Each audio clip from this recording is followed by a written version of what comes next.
Alright guys, let's talk about the Luna's Howl. I wanted to do some tests in a private match to figure out the actual 3-tap range for this thing. And I got some footage in the background of some around 3000 level comp just to show you how competitive this thing is and its melting potential. Whether it's just someone with an overshield like the Titan One-Eyed Mask, someone in super, or just jumping around, peak shotting people, basically how every comp match goes now. The slow kind of passive game where everybody's putting a little damage in little by little. This thing is great. Pairing this with a shotgun like the Parcel of Stardust in your kinetic slot, or the Supremacy Sniper, it takes me back to Destiny 1. It's fun, you're moving around the map really quickly, you got good handling.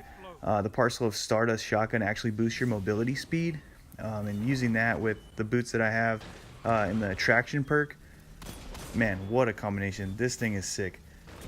I just love it. I can't put it down. It's so hard to use anything else in my energy slot for PvP. Even PvE, I've been running around using it because once you proc the Magnificent Howl, the damage output is actually really good.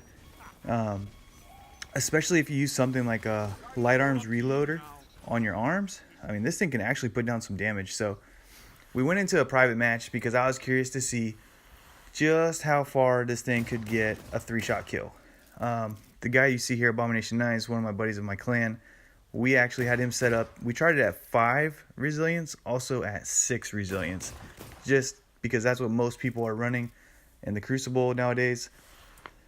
So obviously if someone has a little bit less resilience than that, it's going to be too easy to 3-tap them at this range or slightly beyond. So we're using the Darcy to get an actual measurement of how far we are from each other here. And we started out around 35 meters, moved in, ended up being about 34 meters. We could consistently 3-tap at 34 meters.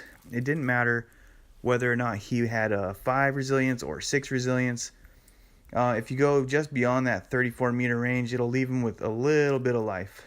Basically dead, but still hitting 100 crit at 35 meters with the Magnificent Howl perk procced. So that's crazy. I mean, the time to kill on this thing is crazy if you hit your crit shots. This thing is so good. When I first unlocked it and I started using it, I was actually a little disappointed. It didn't seem like that great of a weapon. I was just kind of spamming body shots, but if you really take the time, it's kind of like the chaperone. If you take the time, line up your crits, you get used to it, you figure out kind of where to pre-aim, and this thing just does so much work. And I really enjoy it. So I wanted to share with you guys, show you the actual 3-tap range. And I hope you enjoy your time in the Crucible. Thanks for watching.